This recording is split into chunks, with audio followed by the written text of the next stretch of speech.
Hello again, everybody. We made it to another season of the Masters. And I guess it's time for my three guests. I'm Ted, as you likely know or don't care about, but it's the annual Masters pregame show. Ron Sirak, please introduce yourself. You have an unbelievable resume, 34 Masters, and then we don't have enough time to do a show just on your accolades, sir. Yeah, I started covering it for the Associated Press, and then I went on to write for Golf Digest and Golf World magazine there. My first Masters was 1988, Sandy Lyle, 7-iron out of the bunker to birdie the last hole to win it. So Augusta National and the Masters never lets you down. Never. Right. No, absolutely. And it certainly didn't let us down last year. And then, and Ron has enough books to start a library. There's one of them.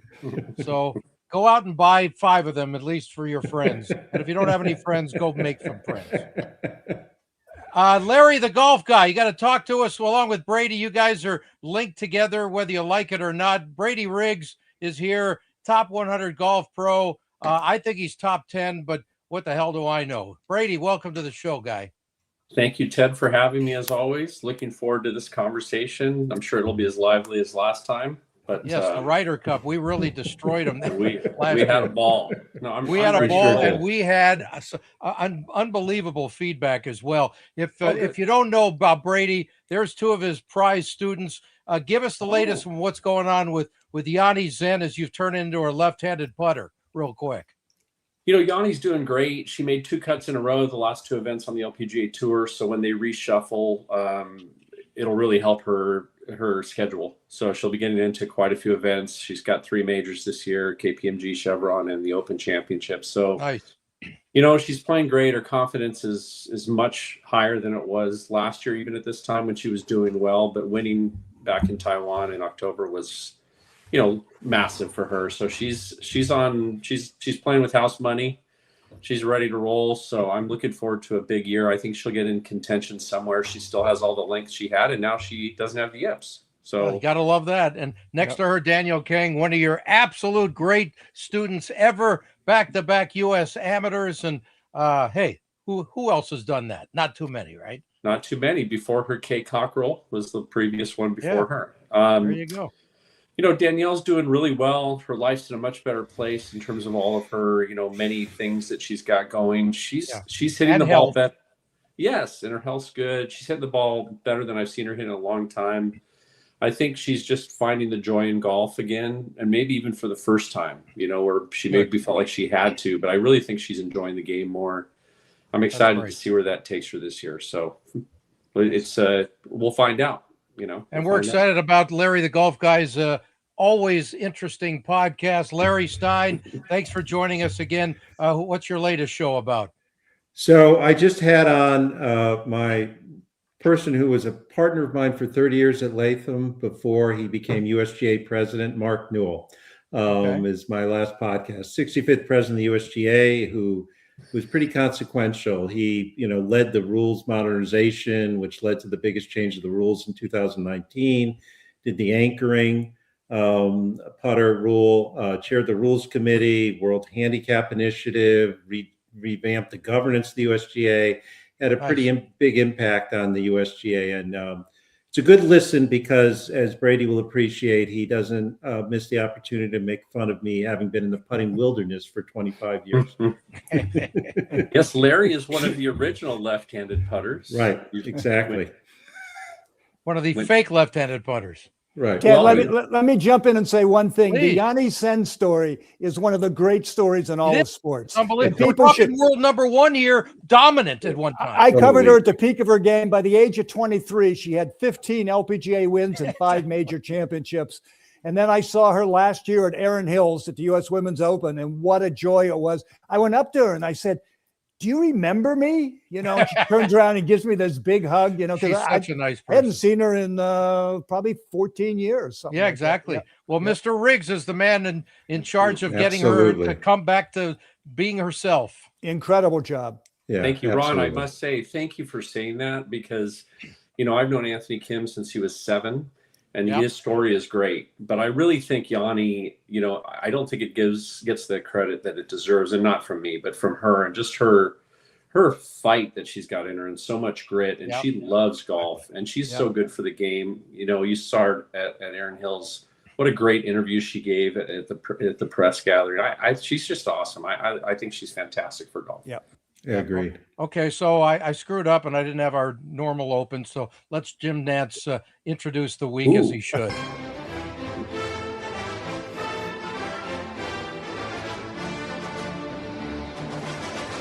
Hello, friends. Jim Nantz here, and you're touching greatness. Yes, this is a wonderful tradition. You could say unlike any other. With Ted Sobel right here. Thank you, Jim Nantz. Now it's official. Now we can get started. Hey, guys, before we get into the Masters, today's the 98th birthday anniversary of this guy, okay? That is the great Jim Rockford, a.k.a. Jim Garner, who was a staple at the L.A. Open back in the 70s and I guess 60s into the 80s in the Pro-Am, and a big part of really helping golf here in L.A. When Glenn Campbell took over and was the title name on the LA Open, that changed everything. That tournament was in big trouble, and they really changed things in a hurry. So happy heavenly anniversary to Jim Garner. I saw him play a few times. A really neat guy to be around. I don't know if you guys have any experience with him. Probably two of you are way too young, right? I have it. There's a great picture in the hallway at my mom's house of Jim Garner and my mom when she was about 18 years old. Outstanding. It is an awesome black and white photo. Was he doing Maverick at the time? No, my grandfather worked at Warner Brothers and did some other stuff. So my mom happened to meet him, and it's a great picture. I walk by it every time I'm at the house. So love it. Neat. Yes. Love it. That's great. Anyway, so just thought I'd throw that in. All right, so today is Tuesday. That means it is the special Champions Dinner Day, and we're going to hear from 4 Masters champions in a little bit about that, who I talked to a couple weeks ago out at the Newport Beach Champions Tour event. And let's face it, this is a special day for Rory McIlroy. It doesn't get any better. We all wondered, was it ever going to happen for him? And it happened last year. Just your overall thoughts, guys. Ron, you go first. You were there. Well, first off, today, McIlroy was asked why his menu wasn't more Irish, and he said, because I wanted to enjoy the meal. That's a great point. I didn't hear it. It's a great line. I love it. Augusta National is a perfect golf course for Rory, and he's been in contention so many times and let it slip away, and finally got the job done last year. He hit what is one of the iconic shots, I think, in the history of golf on 15 when he bent it around the trees. Knocked it on the green to about 8 feet. It's going to be remembered up there with Hogan's 1-iron at Marion, I think, you know. And unfortunately, unlike Tiger, who would have then made the putt, he was happy to walk away with a 2-putt birdie there. But that was the key shot in the tournament, and to see him not succumb to the demons that have been on. He's been lugging around that golf course for 15 years now, 20 years was fun to see. Well, Rory being Rory at Augusta, guys, he had to make it interesting and dramatic last year. And here's the putt that he missed on 18 that set it to a playoff. And you knew it was going to a playoff. It's sort of like the LA Kings right now. They're in 32 playoff situations this season. It's ridiculous. Right, Brady? I know you're following some of that. Yes.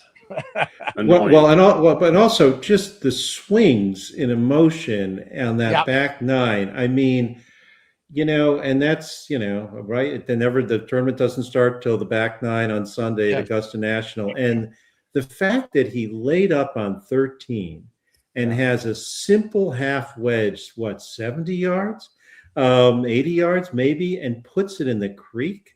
I mean, that was unbelievable. And then to go, you know, have that disaster and then come back and hit a course. And I agree with Ron, that iconic 7-iron swooping draw onto the 15th green, and just the highs and lows, the shot on 17, he misses the putt on 18. It was just unbelievable. In the course of an hour, it was just the swings and emotions, but he got it done. Yeah, and here's the closer Rory gets to the hole, the worse he gets. He's not a good wedge player, and we saw at Pinehurst what the putter does to him. Yeah, you know, and that's what I'm saying. He with all those demons rattling around in his head, he still got it done. And how about Justin Rose at his age doing what he did last year? And he seems to just like nothing affects him. He's just Mr. Cool and calm. And I'm just if my game is on, I'm going to give you everything you got. And this putt was just a couple inches wide. Otherwise, we might have had a different story last year, right? Absolutely. Yep. Yeah, it was tough to figure out who to root for in that because Justin is such a nice guy, exactly, and an amazing ball striker. And Augusta, of all the major championship venues, local knowledge really matters there. And he's got so much experience on that golf course and all the shots. I was going to say I can't remember a time where two guys in the final group liked each other so much, exactly. and were also so likable. Yeah. You know? I mean, it was more fun when it was Phil and Tiger in any event, because they hated each other. Well, but they never. I mean, that's the great tragedy of those two is they never did have that moment. But I think going back 30 years to '96, and I've seen all the great vitriol between the two of them over the last couple of weeks. Could you have a more different time? Between Faldo and Norman, and then what we saw. Last year with Rose and Rory, and they're both deserving champions. And, I was rooting for Rory, but it's hard to root against Rose because he's a very likable guy and a true professional. So feel exactly the same. No, it was hard to root against either of them, but just all those close calls and the amazing efforts of Rory McIlroy just always falling short at Augusta. It was just nice to say, okay, can we have another story? Because he is truly a quality guy, and he doesn't deserve all the crap that he gets just for winning the toughest damn tournament on the planet. I covered his first win, which was at Quail Hollow. He was 20 years old, and he shot 62 on Sunday to win there. And throughout his career, and as a writer, you got to love this, he always talks to you. And the one time that he blew off the media, he got hammered for doing that. And that was last year after he got worn down by all the live stuff. But Rory is always, and when he answers your question, he thinks about it. He's thoughtful. He doesn't give you a canned answer. He's a writer's dream out there. Yeah, I dealt with him were you there, Ron, at the, I think it was 2010 Open Championship at St. Andrews, when he opened with an unbelievable score and then shot like an 80 in the next round with a windy day. It was like 65-80. Yeah, he started. Yeah, right. Yeah. Were you there that day? Yeah. Because remember, if you were there with me when Rory came out on the Friday after the 80, and he was in shock, but it was crazy. I mean, they had to stop the round because of the wind. It was so bad. Everybody had an excuse. But I remember that day I watched him and I said, this kid has got not only the talent, but he's got the heart and the guts to really be something special. Yep. I was going to ask you guys, because you guys know this better than me. So since you're older than me, times a million. Yes. So I don't recall in my golf life of 46 years now, anybody that had more pressure to win their final leg of the Grand Slam and actually did win the final leg. I don't think it's close. You know better than me, Ron, but I think Rory by far is in this category. And really, there aren't that many guys that are in that scenario. Well, Palmer, Snead, and Watson are the three most prominent, but it wasn't the same attention on it. Exactly. Not anywhere near the same attention. Well, and they also didn't get it done. I mean, I can't think of anyone else who's gotten it done. Those are the ones that came to mind for me. Of course, Snead with all the U.S. Open, finishes, the PGAs with Watson and Arnie, but they didn't get it done. I mean, I can't think of an example, Brady. I would also add, Billie Jean King's famous line that's now at center court at Flushing, right? Which is pressure is a privilege.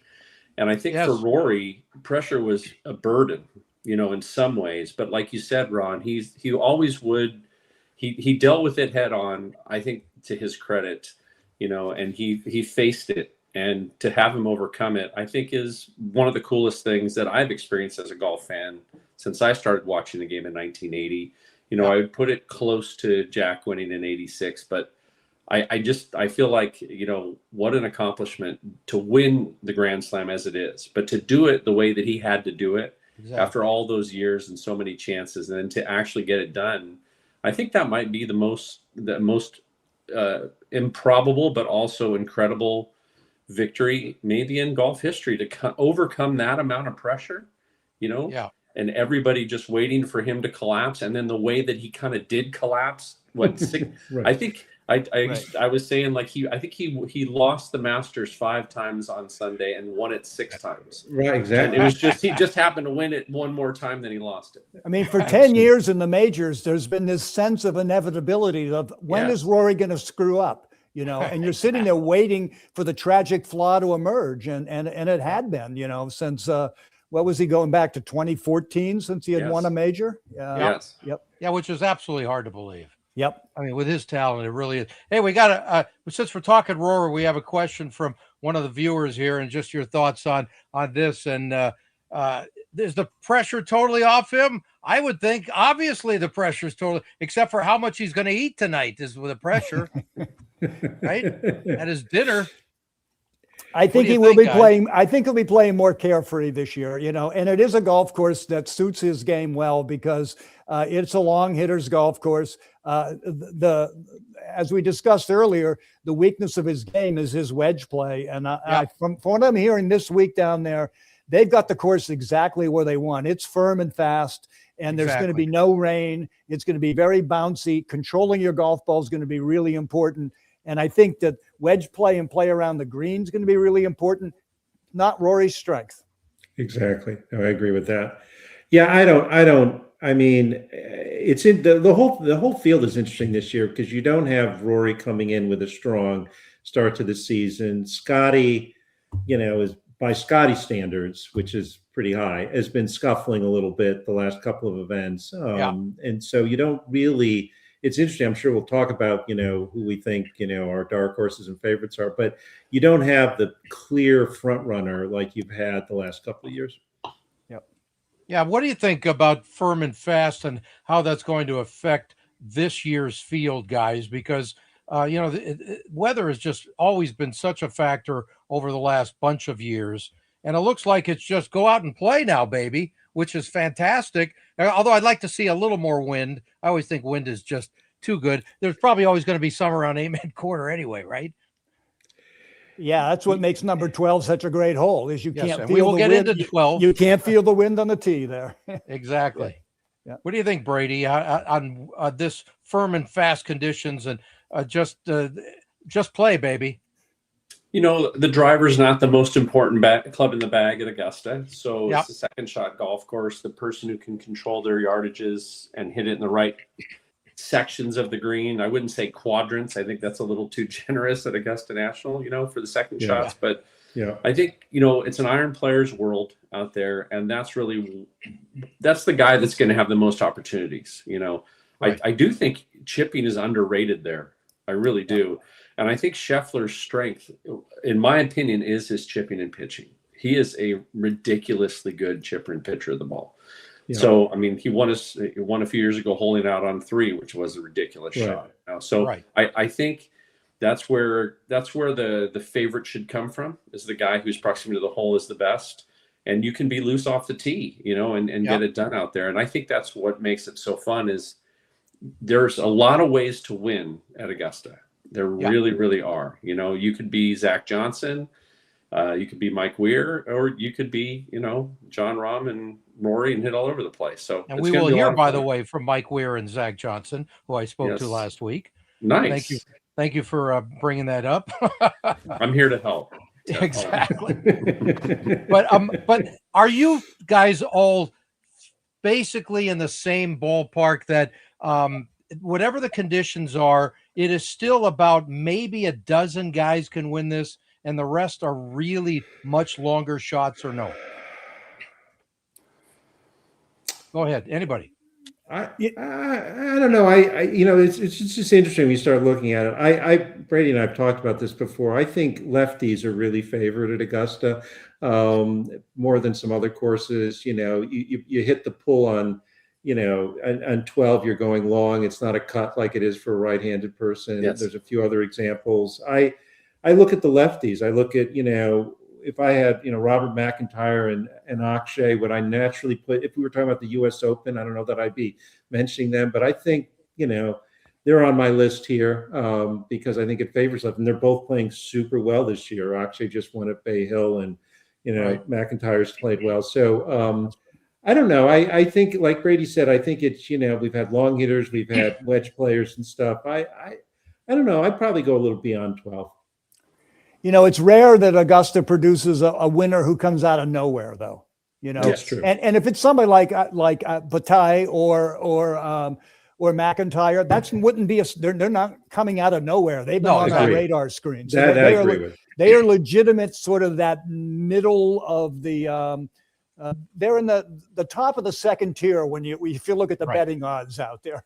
Yeah, we'll get into the betting odds in just a bit. I feel like an agronomist. Which one is correct? I'm not sure. But anyway, how's this? I haven't got you how they mowed the course. Does that matter to anybody here, or you just you're all allergic to grass anyway? Well, I'm impressed by your professionalism, Ted. Good job. I don't think any of us.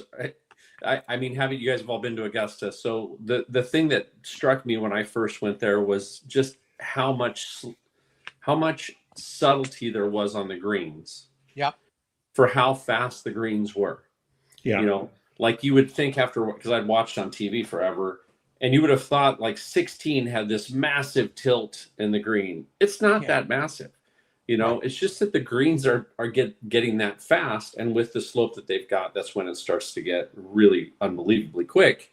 Yep. But I think just on Larry's point about lefties, there's a few holes in that golf course where being left-handed is a big advantage. Right. It's a big advantage. 4, slightly, because long right's better, so the pull with the iron shot there is a good thing. Yeah. Definitely 10. Yeah. For sure. Definitely 12. 12 is a massive advantage. 13's an advantage too. Right. Because on both 10 and 13, it's much easier if you're hitting driver to sling a cut, or even 3-wood, to sling a cut on 10 and on 13 to get it around the corner. And 14 is easier to hold the fairway. So I think from that perspective, there is a reason why fading around that golf course as a lefty is better, because you have a better miss pattern. Obviously, it doesn't mean a lefty's going to win this year, but I did take Akshay last year. I will say he didn't win, but I'm thinking along the lines of Larry, but I'm not going to give my pick away because it's too bad. Faldo told me about Augusta that it seduces you. It's got wide fairways and big greens. Right. But the thing is, you got to learn. You can't use all the fairway. You can't use all the green. You're going to use about a third of the fairway and maybe a quarter or less of the greens. And as he said, there's a route around the place. You got to find it. You got to follow it. And, he also said about Augusta, it's not about the quality of your good shots. It's about the quality of your bad shots. How do you make your bad shots not that bad? Right. Nowhere to miss. And amongst these Masters notes here, it gives you an idea that it usually is someone who is not a major long shot. As Zach Johnson, you'll hear from him in a little bit, said, thank God it was really wet that week when I played. And you know what? You got to take advantage of the conditions. That's golf. I don't give a damn where you're playing. So good for him. Sure. He earned it because he did what he had to do that week, and everybody else didn't. Yep. Totally agree. Anyway, one more note before we get into the guys who will be playing, and that is, how weird is it? The first time since 1994, no Tiger, no Phil. Unbelievable, right? I mean, that's really when you think about how many years. Yeah, and the 8 green jackets between the two of them too. Yeah, and some of them actually fit, which is amazing. No, it's bizarre. It really is. Phil fits his early in the year. By the end of the season, it doesn't fit him. So, yeah, I go way back with Phil since the first day he walked on the course at Riviera when he came out of college, and one of the things about him was he could never figure out Riviera until You know who that lady golfer is from Santa Monica, Ron, who straightened his ass out there. Yep. Amy Alcott. Yep, exactly. Who also was kind enough to be an endorser of my book. But there's Phil as a young man at Phil. Augusta, right? Yeah. And I don't. Hopefully everything's okay with him because he's got some personal things that is holding him back from coming this week. And as we know, Tiger's got a real personal thing. That's just a quick thought from each of you on what's going on with Mr. Woods. Hopefully this will be a wake-up call for him. Yeah. He had one in 2017, I think it was. He was found passed out, running car, 3 in the morning. As part of his plea bargain then, he had to be drug and alcohol tested every week for a year. And he played some of his best golf all through 2018, and then he won the 2019 Masters. So I think that he's had issues here for a long time, and this was his fourth car-related incident that we've had. The first was the fire hydrant in a tree on Thanksgiving night. So, and I think finally, people are talking back to him in a way that they didn't before, and people are sort of like saying, dude, you need to face up to these demons or whatever's going on. And for somebody who's had as many surgery and has gone through as much pain as he has, the temptation of having painkillers around is enormous. Yeah, he's 15, not 20 anymore. So it's time to wake up, don't you think?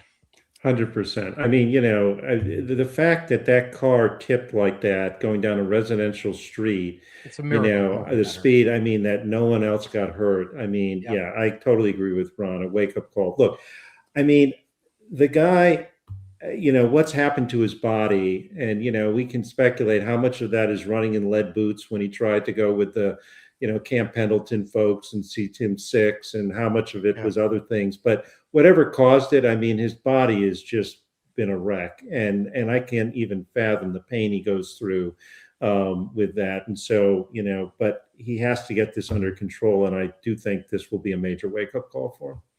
Yeah, I would just add, 20 surgeries on his leg is a lot. It's no freaking excuse for not having somebody drive your damn car. Right. Period. Exactly. Like, I don't care about your privacy and all the other junk. You have proven obviously and repeatedly that you are incapable of operating a motor vehicle safely. So get a driver. It's ridiculous. And I know everybody says the same thing that I'm saying, but it is obvious. I don't understand why he just doesn't do it and just get it over with. And then guess what? He would be probably playing this year. Yeah. In 2017, he probably, would have not been. It's just dumb. At this point, I actually thought, guys, that there was a chance that maybe he would have entered at Newport Beach a couple of weeks ago for his first Champions Tour event, figuring it was home. It would be great for the locals, all that kind of stuff. Timing is everything, but and you didn't have to walk, so it'd be a great little tune-up for the Masters. If he was there instead of on the streets with whatever the hell he was taking, it might have been a whole different ball game too. How about this? How about this as a scenario for his return? 3 months from now, 4th of July weekend, the U.S. Senior Open is at Scioto Country Club in Columbus, Ohio, where Jack Nicklaus learned the game. Tiger makes his debut as a senior golfer. Gives him 3 months, enough time to maybe get himself straightened around. And I do think, 6 players have won 3 different USGA championships. No one's ever won 4. Tiger would be the first. He has the junior, he has the amateur, he has the open. I know he wants that senior open, so he could be the only one with 4. Yeah, that's a great point. That would be a great story. Yeah. Let's get into my interviews right now with the 4 Masters champ that I saw 2 weeks ago out at Newport Beach, and it's just a quick thought on the champions dinner and what that's like for them to come back every year. Bernhard Langer obviously is his first without playing. And then also, I think Zach Johnson, who is last here, will be the best about his emotions about just being a Masters champ. As we all know, not very likely over the long haul, but he pulled it off. Let's hear from first Jose Maria Olazabal. What is that dinner like, the champions dinner? Well, it's special. it's special. I mean, it's a special moment. If you are in that dinner, it means that you have done something really good, and it's a very relaxed atmosphere. Sure. And, we have a good time. What was your menu, by the way, when you had it? You remember? No. Thank you. Tell us the experience of the Champions Dinner coming up at Augusta and what it's like every year. The story's got to be unbelievable. It's every year is great. It'll be special this year with Rory, and what an incredible win to win the Grand Slam. And Ben Crenshaw hosts the dinner, so he'll be telling some stories about. Nice. I'm sure about Rory's victory, and look forward to hearing what Rory has to say. And just being around all those great champions is really special. And what was on your menu when you won? Main course was elk. Oh, wow, that's different. Yeah, we did a Canadian wild game. Oh, that's awesome. Good to see you, sir. Good to see you too. How are the emotions going into Augusta, knowing that you won't be playing there anymore? I'll tell you afterwards. I haven't experienced it yet. Does it feel a little weird, though, inside? I don't know what it's going to feel like till I get there, but I think it'll be bittersweet, yeah. Champions Dinner is still always going to be great, huh? I hope so, yeah. It usually is. And good stories, great company, good food, right? Well, exactly. Going back to the Masters, what's that like to be at that Champions Dinner? And surreal. I mean, the stories have to be ridiculous. Yeah, surreal. I mean, I still pinch myself every time. I bet. Every Tuesday. I mean, having that opportunity is, my dreams never got that far, so to say that it was a dream come true would be a lie. It's amazing. You're talking about a fraternity of men that I admire. Sure. Both young and old. And icons, pioneers, high integrity and character. And it's an amazing facility, amazing membership, and, obviously the best term in the world. And forever, to be called a Masters champ, that's got to give you like an incredible feeling. Again, surreal. Never thought it ever happened. Yeah, but it did. It did. But it wasn't very good weather. No, is there anyone specific that you look forward to seeing when you go to the Champions Dinner? Not anybody specifically. Okay. Everybody. Yeah. I can't single anybody out. You're talking about essentially everybody that I thoroughly admire and respect. And it's a unique and very small fraternity of men. Last time I saw you had the claret jug. Good to see you again, sir. Yes, sir. Thank you.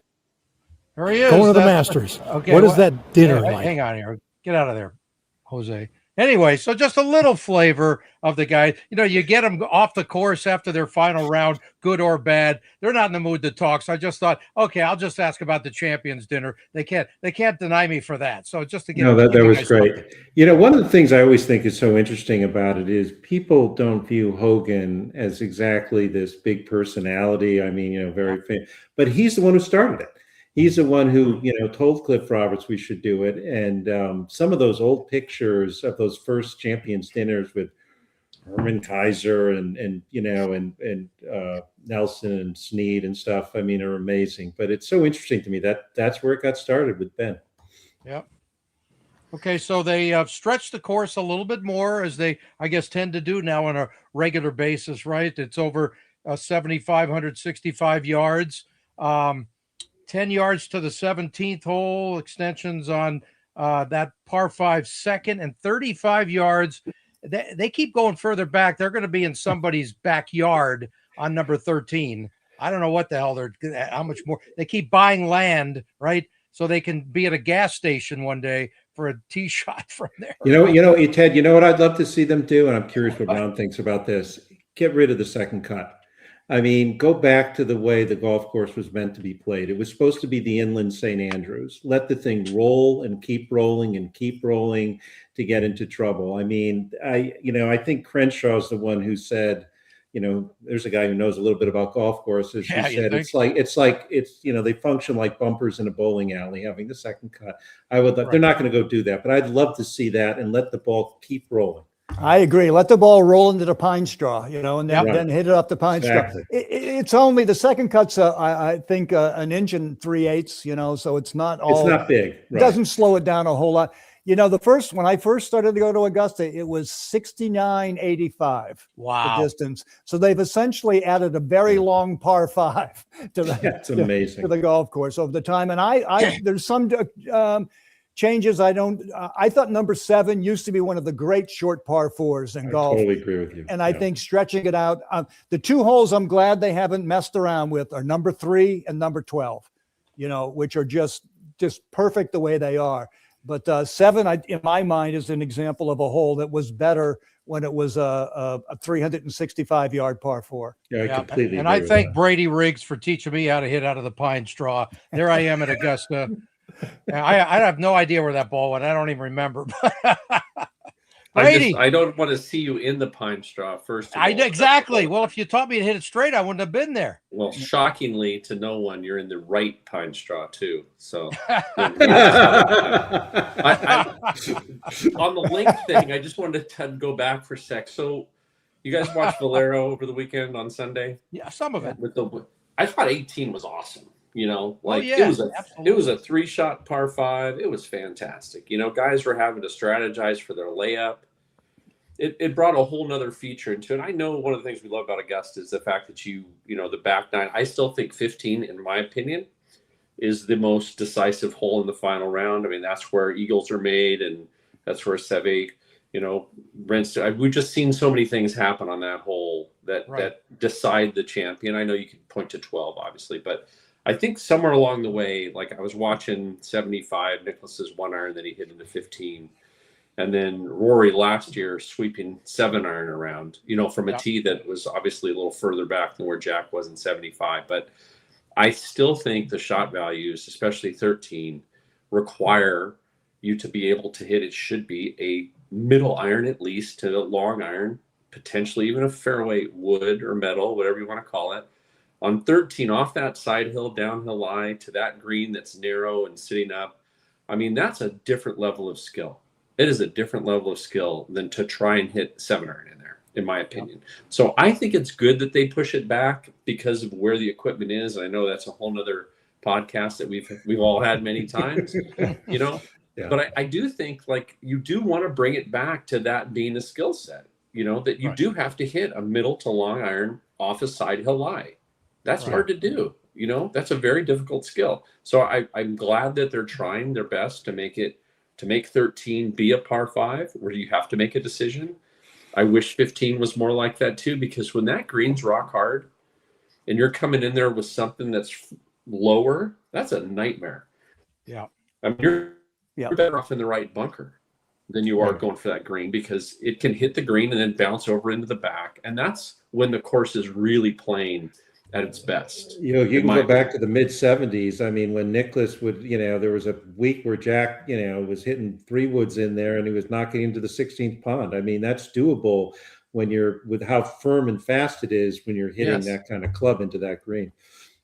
Part of what makes the Masters so exciting and so special is you can shoot 30 on the back 9 there. Yes. If you're playing your butt off, you can shoot 30 on that back 9 and make up. You can have a 4-stroke lead going to the 10th tee at Augusta, and it's not anywhere near over because there's so much volatility on that back 9. Yeah, I think though, for it to be at its best, you still need to be able to shoot 37 pretty easily too on the back 9. And again, and you guys would know this, to me, again, the genius of Augusta is you don't need to miss your target by very much to end up in a bad place.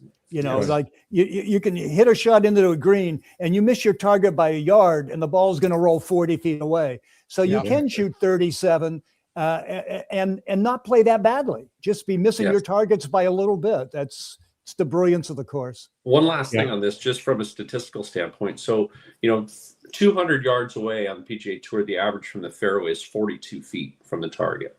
From 150 yards, it's 24 feet. It matters, to sit there at 150 versus 200 because everything's rolling out and everybody can get it that far down there. It's a different game completely. It's much easier for you to miss well when you're hitting from 150. A different ball game from 200 yards away completely, and then go out to 225 and so on, and it gets a lot harder. So there isn't just for the course to play at its best. I don't know what other alternative they have if the ball's going to go as far as it's going to go, and these guys are killing it anyway. That you've got to go back. you have to go back based on the equipment. So it's the right call, but it's different. It is the right call. I mean, as you say, we can and have had other podcasts on equipment. Yes. I mean, ever since they lost the lawsuit with Square Grooves at the USGA, they've just. I love those guys, but what's happened the last 30 years with equipment is just, do something, guy. Why can't they just do something? Talk about it. It's just, and look, Augusta's budget is unlimited. And so, they can afford, like you mentioned 13, Augusta Country Club, which is right next door, they got a chunk of the land from them. They had to alter that hole. They paid for all of that to have the 13th tee go back to keep the shot values, and they can do it. But I mean, a lot of the old cathedrals of the game, can't really. I mean, Merion doesn't have any place to go with that tight ballpark that Merion is in Ardmore, Pennsylvania. So it's just, that's a whole nother thing. Brady knows it's a big bugaboo of mine that they've let the equipment get out of hand, but it is what it is. I miss the days. I remember the 96 Masters on 13 on Sunday. Aldo was big decision. It took him 3.5 minutes to make the decision. Was between 5-wood and 2-iron. Right. Yeah. Nobody's hitting 5-wood and 2-iron into that green now. 100%. And the excitement of him hitting the 2-iron and knocking it on the green was off the charts. Totally. We wanted Ben Hogan to be hitting a 1-iron into the last hole in Merion, not a sand wedge. So. Right. Exactly. Right. As far as I'm concerned, they can make 13. 5,000 yards. I could give a damn because that's my only birdie that I had when I played there that day. Look at that shot, Brady. Are you proud?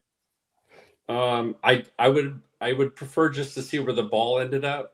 Okay, well, it ended up about 25 feet left of the pin on a Sunday pin placement at 13, and I curled in that birdie putt like I knew the damn course. My caddy was great. He read it perfectly, and that was my only birdie. And I, again, move it back to the parking lot of the other country club. I could care. We played from the short tees. Ron, how many times did you play there? Like a handful? No, I only played once. I'm surprised. I figure all those years. Well, once I got to the magazine, Monday is editing day, when you send your story in and you had to be a bit. When I worked with the AP, Monday was you get that follow story written Sunday night, then you could play on Monday. And, okay. I only played it once, 98. Hey, Ted, yes, by the way, you're aligned about even with the 14th tee with your feet there. I knew Brady was going to say that. Now you tell me. Where the hell were you that day? I wasn't there. I didn't get the exactly. Boy, did I need you. But again, I hit it where I wanted to hit it.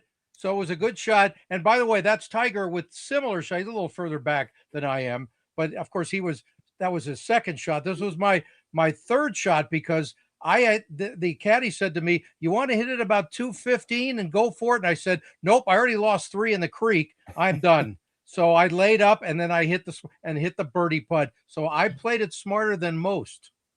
Smarter than most. Better than most and smarter than most. There you go. Yes. Okay, let's go to number 12, guys, because that is such an important hole all time. It doesn't matter if it's the guys or the girls. And anybody who watched the Anwa tournament last weekend knows exactly what happened to 17-year-old Asterisk Talley. She had the lead. I think it was a one-shot lead going into 11 or 12, whatever it was, and let it get away with a 7 on number 12. And here she is on her tee shot. Now, is she aligned correctly there, Brady? Because she looks pretty good to me. Well, she's going at the flag. So, yeah, she's going too long in that one. I mean, I would definitely have, had I gave her some prep, I'm sure she did a lot of research. You never aim at the flag on the right side of that green. You aim over the middle of the bunker. And you happily knock it on the green, 2-putt, and run to the 13th tee where you can birdie 2 out of the next 3. But you don't waste your time going at that flag. But she didn't go at the flag, at least from the flight, because it went over the left. Yeah, it went over the green in the bunker, and then I think she pulled it. She pulled it, I think, and the ball goes longer when you pull it. Right, exactly. Yeah. I mean, it was a shame. It was like deja vu to me because she makes 7 just like. I was actually the one time I was at the Masters. I was on the 12th tee when Jordan made his 7 in 2016 and lost to Danny Willett when it looked like he had the tournament in the bag. But we all know this, particularly if you play tournament golf, you make a mistake, things speed up. And sometimes the decision-making process isn't good. And I think to me, there's the physical. Okay, she hits in the bunker, and there's not a lot of sand back there. She hits over.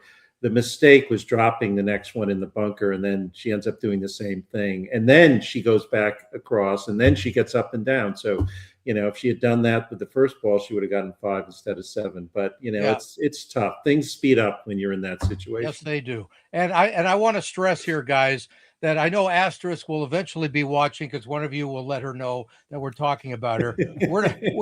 We are not ripping her at all, because she was. As a matter of fact, her talent is just off the charts. And she's 17. Well, listen, I watched her at 15. At El Cab around the corner from here, in the U.S. Girls Junior, go all the way to the finals before she lost to Malaxi. And then a couple of weeks later in the USGA Women's Amateur at Southern Hills, the same thing, makes it all the way to the finals and stuff at 15. She is an incredible talent. So I'm sure she will get past this, and she will be somebody to watch for sure. And we are using her, I am using her as a great example of what can happen at 12. And I respect the hell out of everything.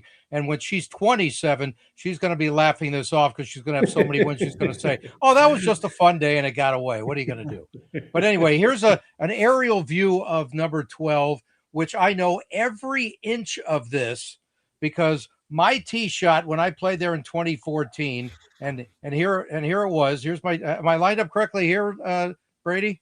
No. That figures. It's my life story. Am I lined up at 13 on this one?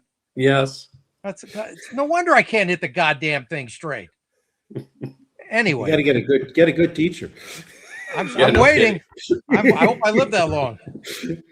Anyway, so that's my tee shot, and it went a little bit short. It was short of the green, and it rolled down. So you can't do everything. Now here's the drop shot area, which I was on. I hit 2 in the creek, because one rolled in and the other one leaked to the right, which obviously I was probably aiming right by accident anyway. And it was short. So I was hitting 5 coming out of the water on my drop shot here, as this Asterisk tally. And we know what happened to her from there. But this was after her shots out of the bunker that rolled into the water. Okay, so here's the lucky lady. Yes. That her ball, that's almost exactly where my ball hit. Maybe a few inches shorter than that was my ball, and it rolled into the water. Hers stopped, so she got a little Freddie Couples luck there. Yeah, I was just going to say, deja vu, 92, Freddie Couples, although his rolled down a lot closer to the water before it stopped. But right, exact same thing. And in the most classic Fred Couples move ever. What? I know what you're going to say. After he hits the pitch shot, he's going to make par. Hey, there's a ball in the water. I'm going to fish that ball up. I mean, who thinks of that? It's just to be able to play with your brain in an 11-year-old space would be wonderful. I'm surprised he didn't throw us to his caddy and say, "Keep this. It's a brand new Pro V."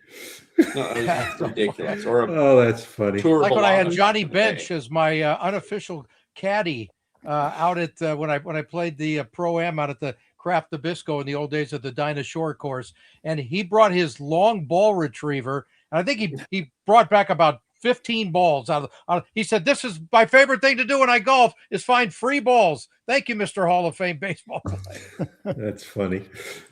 Anyway, so here's Asterisk out of the trap for the first time on number 12, and you could see that the distance there was not bad, because it just cleared the rough, and it looked, but the trajectory was too low, and it just rolled right off the green. Something that both of the caddies on my foursome said, "We're guarding the end of the damn green, because you've lost 2 balls in the water. You're 3. You're not going to lose another one." They should have done that for her.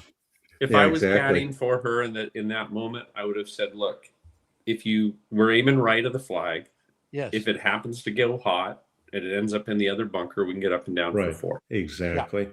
Yeah. You don't go with the flag there, because you have to hit a brilliant shot to keep it on the green, and you don't want to have to hit a brilliant shot to not make what will eventually become some big number that will end you. Right. So just hit in the other bunker and make bogey. It's just so here was her drop, and it actually, I thought it was a cleaner drop than they were worried that it might get a little deeper, and I thought it sat up pretty good. What do you guys think if you saw it?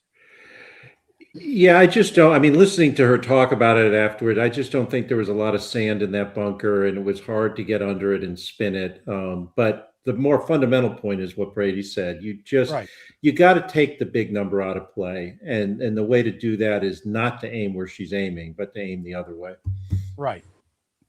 You know, in '96, that Faldo Norman thing, 12 was such a crucial hole there. Norman 3-putted number 11. So for the first time all day now, Faldo's tied with him.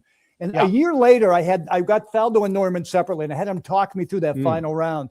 So I said to Nick, all right, you step on the 12 tee and you're now tied for the lead. What are you thinking? And he said, I'm thinking my target's 12 feet left to the hole, you know.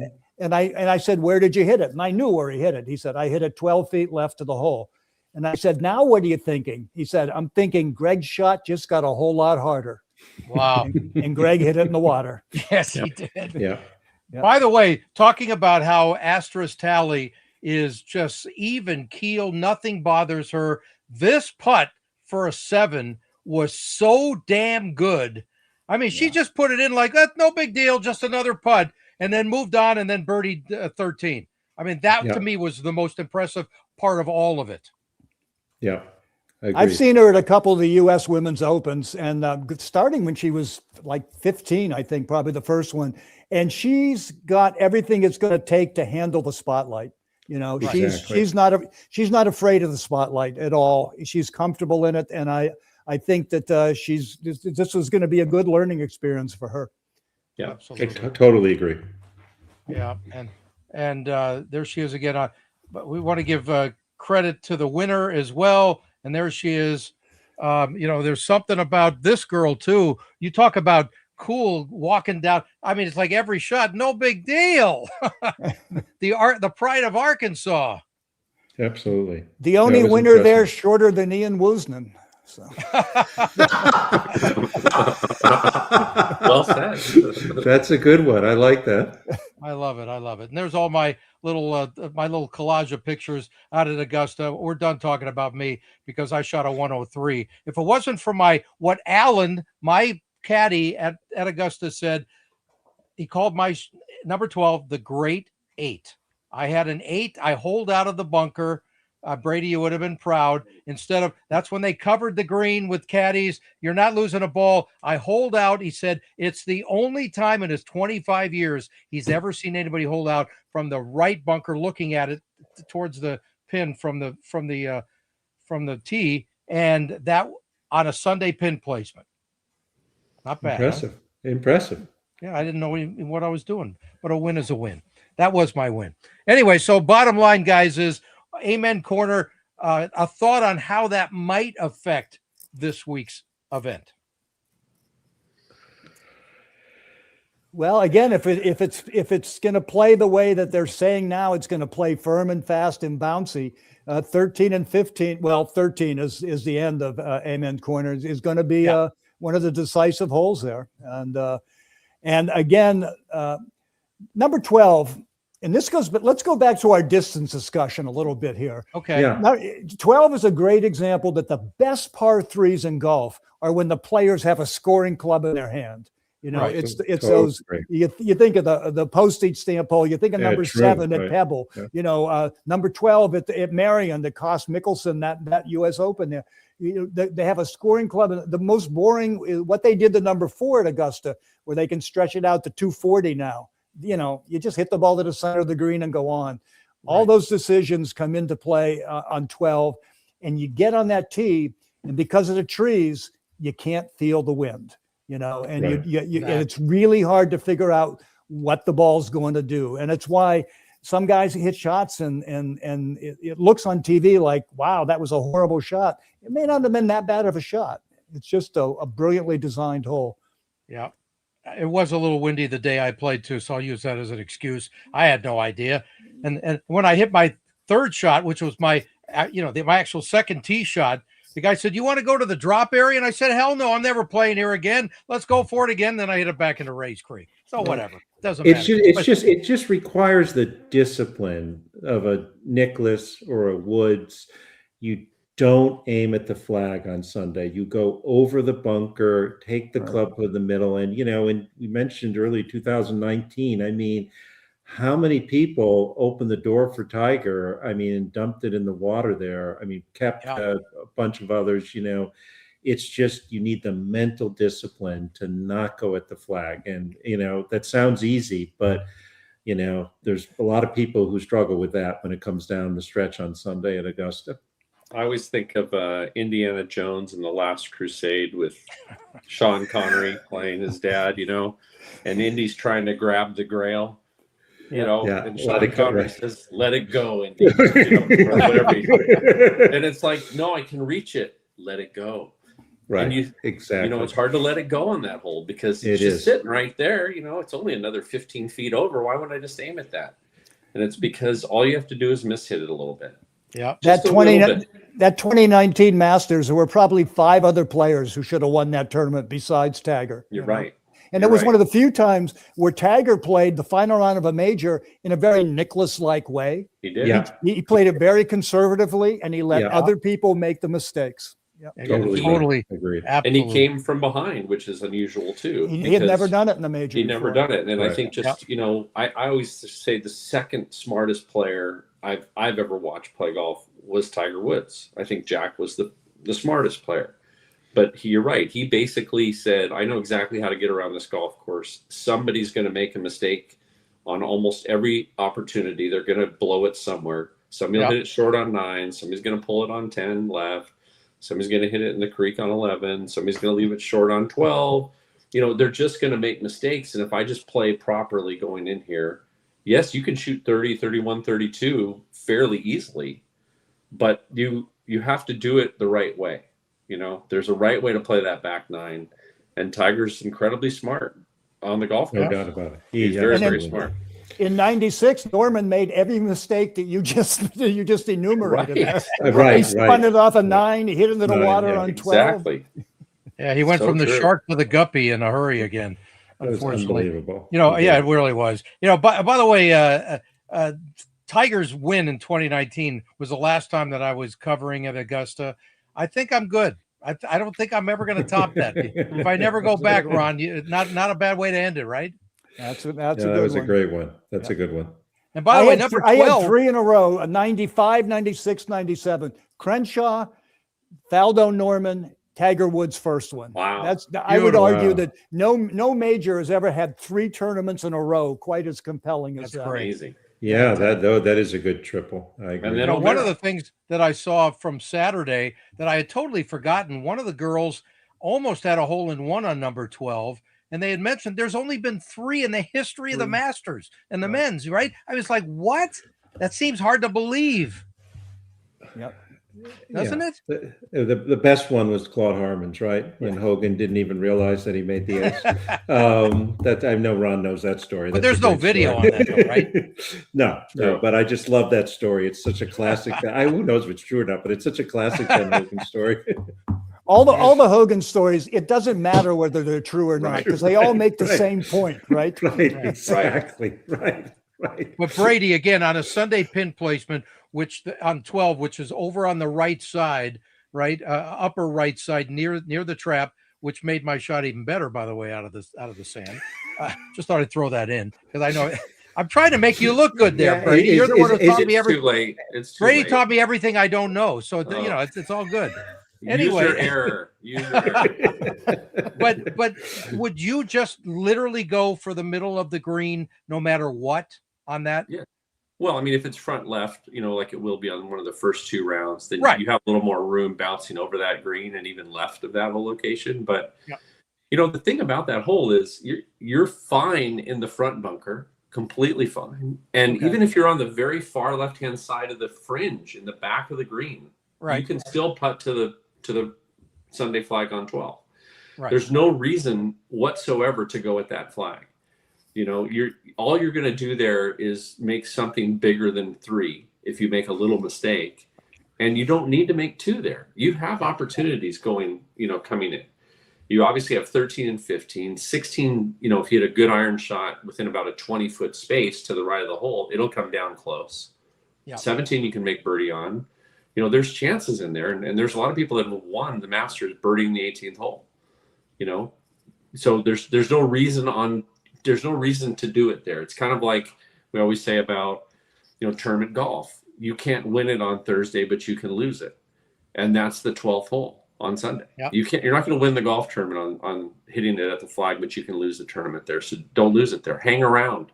Yeah, exactly. Tiger proved that in 2019, and it's happened many, many times. Yeah, like an old great DJ, or Ron, like an old great DJ in LA once said, don't force it if it overlaps your corset.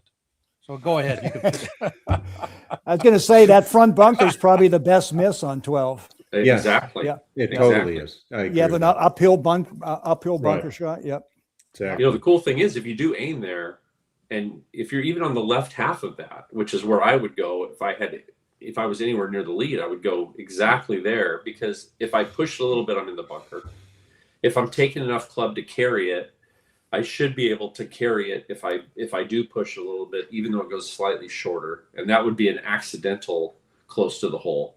But even if I pull it, I'm just over into the fringe in the back, and you can putt or chip from there very easily and get it down within a very reasonable place to make it. So exactly. It is very tempting. I think what Ron said is true.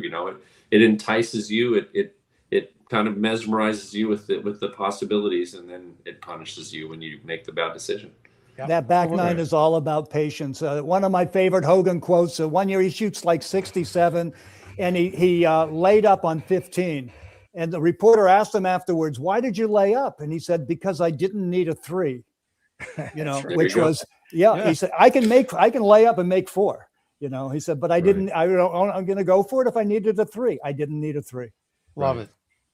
Okay, so one more congrats to Maria Jose Marin of Arkansas, and just an incredible win for the women's event on Saturday. Now let's look ahead to Thursday, and we got some odds here, guys. I want to get your thoughts on the favorites and where they stand in your brain. Justin Rose is playing well after last year's runner-up. Can he just turn it around? I see Brady's left town. I think he's already given up on this show. I think he fell in the iPad. Oh, I thought you fell into Ray's Creek. I wasn't sure what happened there. You were retrieving all 3 of my balls. Back. Anyway, you guys' thoughts on Justin Rose coming into this event? He's got to have huge confidence just off of last year to whatever he's doing now. Well, and it's not like he has a victory this year too. I mean, he's playing well. Exactly. And it is a big second shot golf course, and he's a great iron player. Great iron player. Yeah, totally. No, I could see him being in the mix again. Yeah, absolutely. Your thoughts on his game, Brady? I mean, he's extremely solid. He's long, which is surprising because he's not a young guy. I mean, he's plenty far to get to the par 5s and do what he needs to do around that place. He has experience. I mean, it seems wrong that he hasn't won a Masters. He's been really good for a long time. Right. I feel like the Masters, like so many majors, but especially at Augusta, first, there's certain guys that always play well there. For a long time, remember Tim Clark, like every year, like if you had 5 guys, you always pick Tim Clark because he was going to be around it, somewhere. He was the guy, and he was your D player, Right. Like he was always hanging around. Couples every year, couples are going to be around. Unbelievable. You could write T6 next to Matt Kuchar's name. Exactly. Another guy. Yep. And I do think that Rose is that guy, but I think being on form really, really matters in golf. It's like you guys said, it's tough for a newcomer to go around there and win the golf tournament. It's happened. Was it the last guy? Was it 79 with Fuzzy, or was it? Fuzzy's the only one to win at his debut. Yeah. So that's an unusual thing. We got to go by Horton Smith and Gene Sarazen, but after those first 2, I mean, just think about that. I mean, it's just staggering. I mean, all the years, 1979, Zeller only won. Yeah, so I think you got to be on form. It's hard to imagine somebody brand new coming in there and winning, So I think it's who's playing well right now and who's had some success around that place in the past, even if they haven't won. I think those are the two things that you have to consider the most. I think, Ted, you asked earlier, are there 12 guys that can win? I'm not really sure what the number is. I feel like it's closer to 15. Okay. But maybe even 20. But I think, you have the likely 7 or 8 guys that you think will be around on Sunday. Yeah. Yeah. How about DeChambeau, guys? Going from live to this again, where does he fit in your mind? He's got a chip on his shoulder, probably from what happened last year and on the back 9. But does that chip matter regarding his iron play? You tell me. In 9 Masters, his stroke average is over par there. It's his sort of hit it as far as you can and then see where it is. Hasn't really translated very well to Augusta because, as we just talked about earlier, it's about positioning your ball in the right place. You can hit it 340, but if you're on the left side of the fairway instead of the right side of the fairway, you could be in a tough spot. So but he's the scientist of every golfer out there. Don't you think he would have figured that out and just say, I need to play a little bit more conservative. I don't have to worry about blasting it past everything every time. Well, and to me, the thing that amazes me most about DeChambeau is that he makes that putting style work. Right. Yeah. But it looks so uncomfortable. It looks like there's no feel in it at all, but it works. He's not great with the short clubs around, but he makes that putter work. I'd rather have RFK doing my science than DeChambeau. How's that? Wow, you're in trouble. Wow. I thought we wouldn't even live long enough to finish the show. I felt like I had to do it. Wow. I think he means the real RFK, not RFK Jr. Good point. Yeah. Wow. When I heard it was going to be a firm and fast course, I was looking up the strokes gained around the green stat today, and and in the top 5 I think he was 3rd is Scheffler, which didn't surprise me. Yeah, but the other guy in the 5th, and this did surprise me, is Tommy Fleetwood.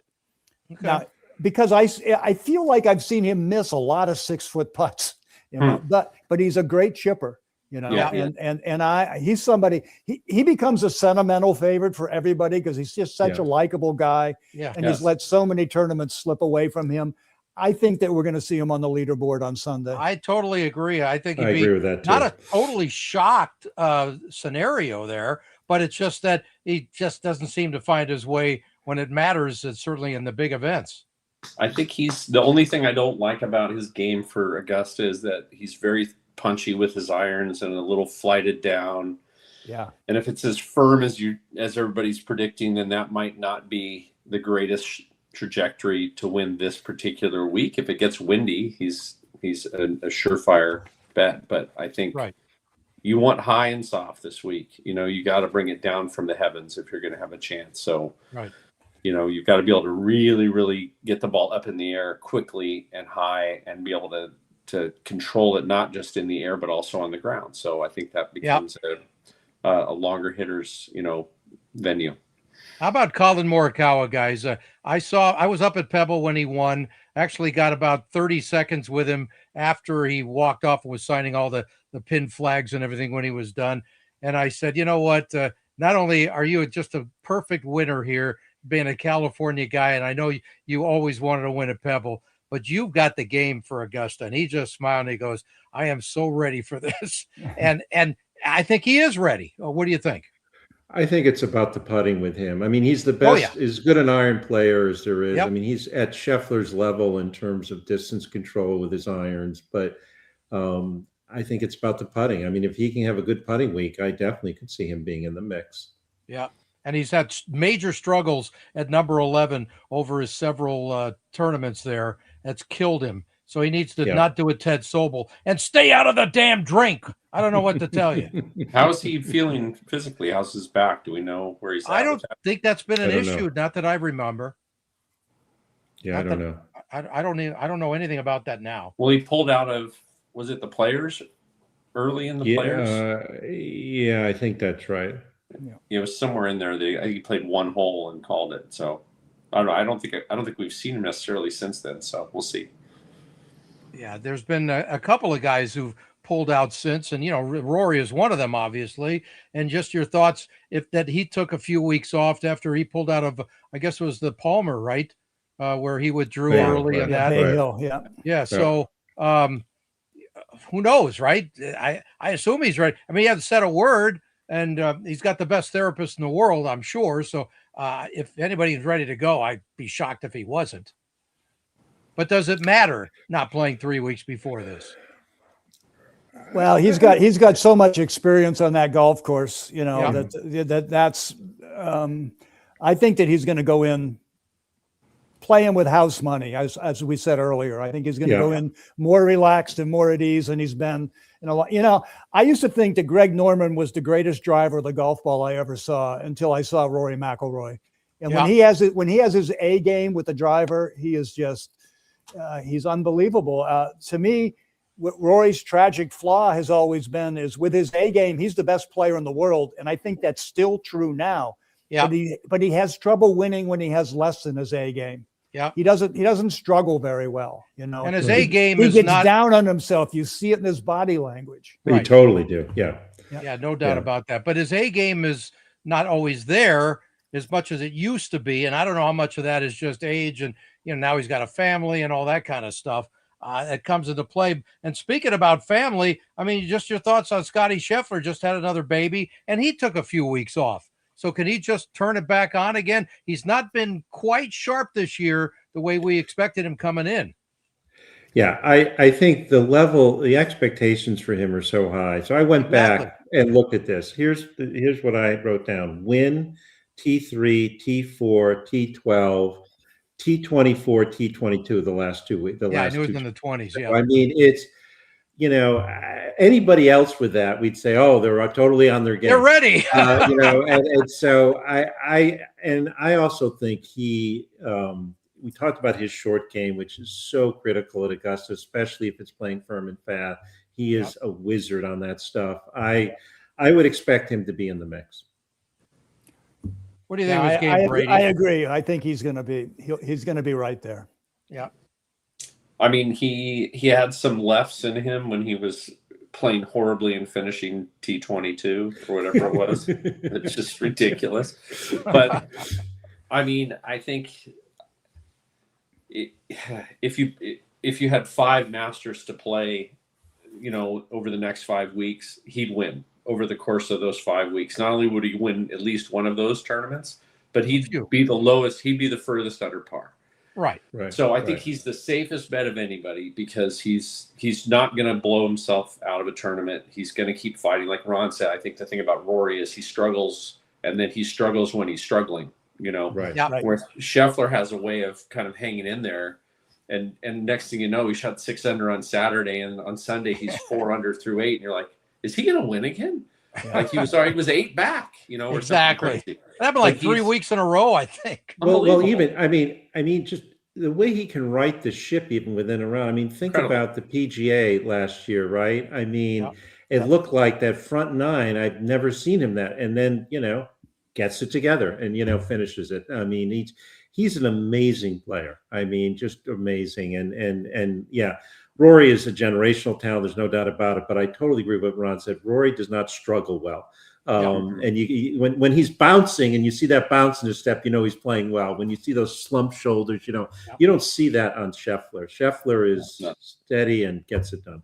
Scheffler reminds me, Weiskopf once said about Nicklaus, Jack never hit an indifferent golf shot in his life. Right. And that's the way Scotty plays. Every shot is the most important shot that he's ever hit. And I've never seen him mail in a round. He just keeps grinding and grinding and grinding and has that belief that if I keep grinding, it's the way I'm supposed to play, but maybe something good will happen. Yeah. That's his superpower. That is his superpower. Totally. No doubt. Yeah. How about another guy off Live though? John Rahm, who's the second choice here and a wonderful guy. I just love dealing with him over the years. And he has got the game. But when you're coming off of that tour, okay, you're not playing 4 rounds. You're not playing tough courses for the most part. I mean, you got to really turn it on against the best in the world, against one of the toughest conditions, except for maybe a U.S. Open, whatever. Can he do this? Just show up? I think nobody regrets going to Live Golf more than Jon Rahm does. Yeah. His accountant doesn't. I know that. Yeah. But, you know, it's the guy was the best when he left to go to Live. He was the best player in the world, you know, and he's got every shot. The thing is, we don't know where his game stands because Live is, first off, nobody watches Live, you know, and secondly, it's not a good yardstick measuring stick anyway because of the small fields and you know, boy, you talk about how many players in their field have a chance to win every week, 7, you know, and so we don't really, who cares? We don't know where his competitive mind is right now. Right. Well, and I think, you know, here's a guy who was playing for history. Yeah. According to him, he 300 million wasn't going to make a difference in his life, but apparently 4 would. You know, like he was trying to make history at the bank, baby. He's just in a less tactful way. He's pissed it all away. You know, he had a chance to really be a generational player. I think. No doubt. Him and Rory could have gone at it for, you know, tournament at tournament. It would have been a lot of fun. He was at, like Ron said, he was playing great golf. He was right there at the top of the game when he left. Yeah. And he's traded all of that in for a bag full of money that he didn't even really need. And he gets to go play in all the great places in the world. You know, good for him. If he wasn't already worth $250 million when he went to Live, he should have fired his entire management team. You're right. Totally. You're right. Totally. But in the process, you don't know. You know, how is he playing? I have no idea. Yep. You know, I have no clue how he's playing. I don't know. I got to tell you, I wonder if he knows. Because, I mean, we don't know. Does he know? If you're not facing that kind of competition at the PGA Tour level, the heat that brings on and the heat of competition, how do you know as a player? I mean, you know, I think it's not just us. I'm not sure he knows. I think you need to have those competition. It's a great point, Larry. I think Patrick Reed, to me, has at least won a couple times against a DP World Tour field. Exactly. Good point. Means more to me than winning in a Live event where, like you guys said, you know, half a dozen guys can win out there. I mean, I don't like Reed at all. Trust me. I mean, he's not on my list of favorites. I think I've made that clear. But I can verify that. Thank you. And Patrick's superpower is he doesn't care that you don't like him. Very good point. He doesn't care about. He doesn't care about anybody. No, I think he likes that I don't like him. I think he enjoys that I don't like him or anybody else. I think he thrives on it. You know, I'm really concerned about the health and the condition of Jon Rahm because, you know, it takes a lot out of you. You have to clean that dirty money every week. So I don't know. I'm just saying. It's so dumb. The whole thing has been, you know, everybody's got their reasons for going. I know this is off topic, but I do think when you get to Augusta and get to a Masters, that's when it really hurts you that you haven't been playing against the best players in the world. Yep. Yeah, absolutely. You can't practice competition. You're right. Exactly. You know, you can practice everything else except competition. Exactly. Right. How about one more SoCal guy that I think looks ready to win? He finished 3rd at the Players, and it looks like his confidence is back, and that's Xander Schauffele, who I go back with when he was in college. Look at this. He was at San Diego State just when he was winning the U.S. whatever is that, the Cal State. I don't even remember what it was. You probably know, Brady, right? Larry would know. It's the biggest damn trophy in the world. You're talking to a board member of the SCGA. That's our what trophy. I'm saying. That's Larry. Yeah. Anyway, it is a big trophy. I think that's the biggest trophy. That's bigger than the state of California. They probably tax the crap out of that trophy. But anyway, so what do you guys think about his chance? Because I really think he looks good. He's got DeChambeau the first 2 rounds. Yeah, I think he's playing with Matthew Fitzpatrick and DeChambeau. So I like Fitzpatrick too. Oh, that's a good group. That's a good group to watch. Really good. Yeah. No, I would expect him to be in the mix. He seems to have been coming around the last couple of weeks. I would keep your eye on him. I agree with you, Ted. Okay. And here's the story of the year so far, and that is Gary Woodland. If he comes off and does anything special this week, that would be the all-time classic, wouldn't it? What he has gone through and just winning in Houston. Amazing, amazing story. I totally agree with you. Yep. Just amazing. Yeah, and he's got a game that fits Augusta pretty well too. You know, I mean, he can overpower the par fives.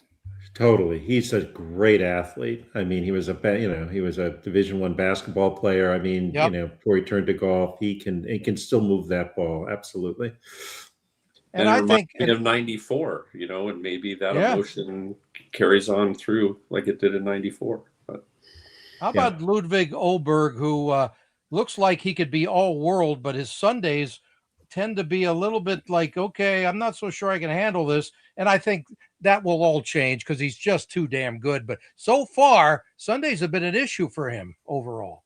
He's this close to becoming his generation's Tommy Fleetwood, and he's got to stop that. He's got to stop that from happening. But I can't tell you how many times I thought he was going to win, and then he gets to that back nine on Sunday, and man, it's a whole different ball game on the back nine on Sunday. I can't tell you how many times he thought he was going to win. Yeah, exactly. There's a body language to him too, though. He seems to be really cool out there, and he's good. Like on every shot, it's like the last one is not a problem, but it doesn't show up on the scorecard. Yeah. So anyway, I agree.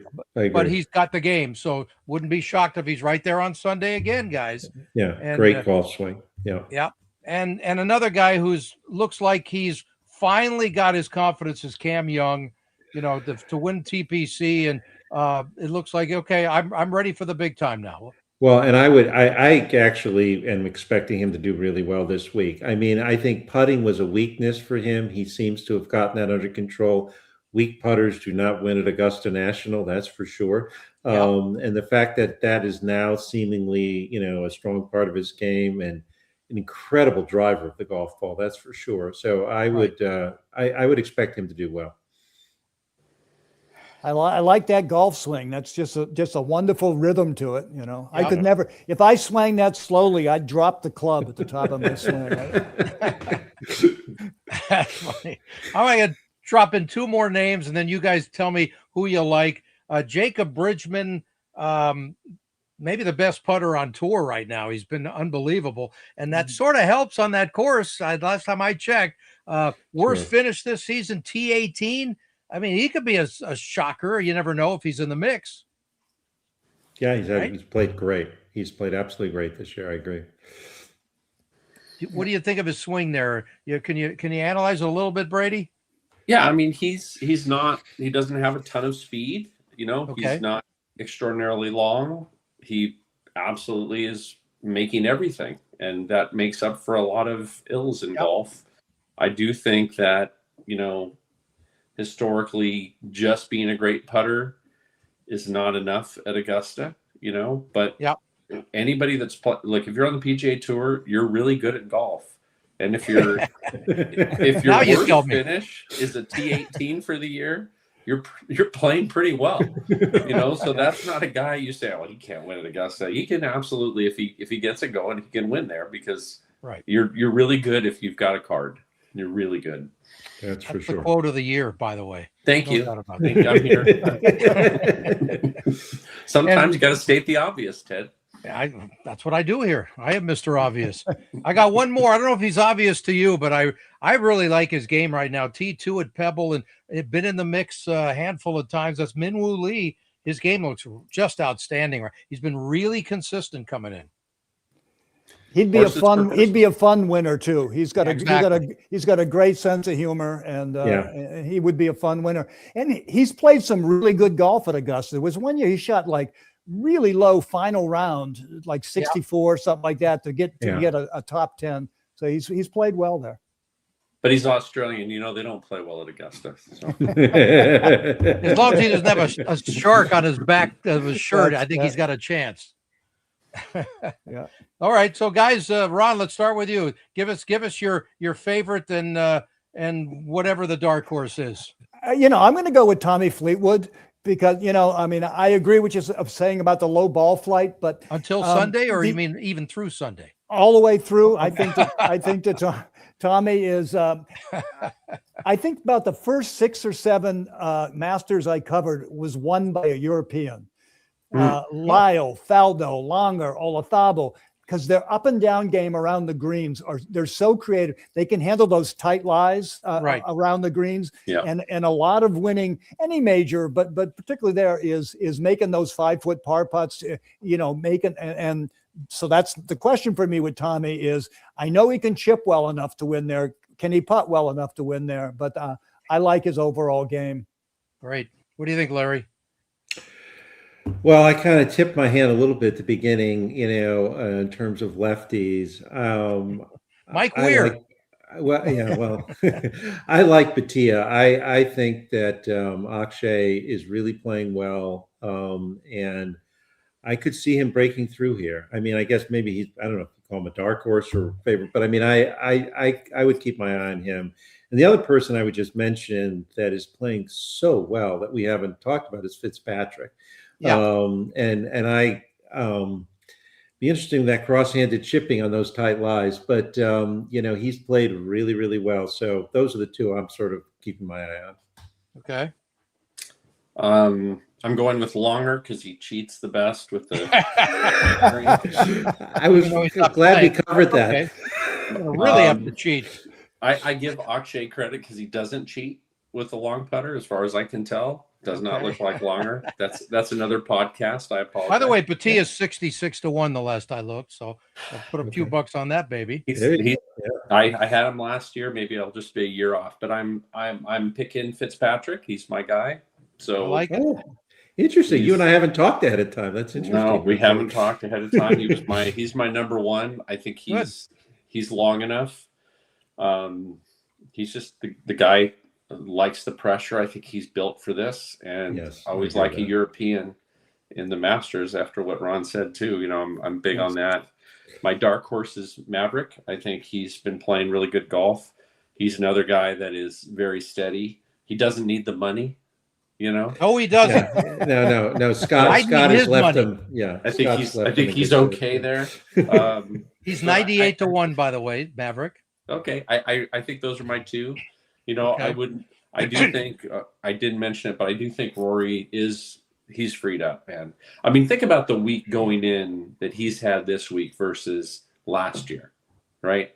Yeah. I mean, last year, the weight of the world, on top of him, and just constantly, just imagine how many times you've replayed the 10th tee shot and all the junk that had been going on. And this year, he's got none of that. He's got absolutely. He has the dinner. He's making jokes. I mean. He's in a completely different place. I don't know if that helps him, but I don't think it can hurt him. And totally. I every time he's in the field, I'm rooting for him. I think he's great for golf. But I do think that Fitzpatrick he's ready. I think he's ready for this, and he's really, really good. That guy can flat play. Yeah, I like Fitzpatrick in the mix as well. He's 26-1, but I'm going with the guy just below him in the odds category. I am going with Morikawa. Okay, at 31-1. I think it's ridiculous odds, not just value there, but I think he's ready to win this baby. Okay, let's see him do what he needs to do on the greens and take care of biz. But he's played it enough. I think his confidence level is right there, and I think his Coast SoCal buddy Xander Schauffele is another one that I'm looking at. I think he's also very ready to do what he needs to do. I'm not trying to sound like Mr. Southern California. I'm only going to go with the locals. It sounds really bad. But the interesting thing about those two picks, right? Both of them would be the third leg, right, of the Grand Slam for both of them. Good. Yeah, that's true. Very good. They're both PGA and British Open winners. So that's why I brought you on, Larry. That's why I'm here. That's why I'm here. Exactly. Any last thoughts, guys? Just coming into this week, something you're totally looking forward to or not looking forward to, like who's going to get an upset stomach from the dinner tonight or whatever. I'd like to see a shootout on Sunday between some of the big names. Give me Rory and Scheffler going at each other down the stretch. Maybe even throw in a DeChambeau or a Rahm or something. But I'd like to see one of those good old fashioned Watson-Nicklaus duels in the sun. That would be great, and it would kill everything we just talked about. All of our picks are not in there. I would trade it. I would trade that for what Ron just said. That would be wonderful to have. I think the tartan jacket next week may be more important at Harbor Town, but but I do think that it's so ugly. I think we're gonna have I think it's gonna be a first time winner at Augusta. I do. Okay. I don't think it's gonna be somebody that's won it before. So I think that's where it's coming from this year. And I do agree with Ron. I think, like, watching two great players go at it in their prime. Yep. That's special. And we just don't see it enough in golf, and we missed it for an entire 20-year span when we didn't have that between Tiger and Phil. So I think. When's the last time we had that at Augusta, Ron? Oh boy, I remember there was one year that Tiger and Phil were together, but and on Sunday, and they both played great, but they weren't in contention. Right, I remember that. Yeah. But I mean, coming down to the wire, it's been forever since we've really had like two of the top few that are going at it in the last few holes. It just occurred to me now. Another burden that's no longer on McIlroy's shoulders is. I don't think he hasn't been asked about live golf for weeks. Maybe that's this entire season. All of a sudden, nobody's talking about that. So, good. So we might see a Scheffler McIlroy duel in the Sun on Sunday. That would be awesome. Wonderful. That'd be awesome. All right. Well, guys, you were great. I love doing this show. This is fantastic. This was fun. This is a lot. We're going to do this every year until we're 130. That's 10 more years for Brady. I was going to say that's 4 more years for me. Brady looks great for his age. He's almost there. So anyway, good to see you guys. Great seeing you. This was a lot of fun. All right, let's enjoy the rounds, and everybody, you got your picks. You got no excuses. You got odds. You got value. You got everything except for the winner. We can't help you there. Yeah. Have a great Masters week, everybody. Take care, guys. Bye-bye.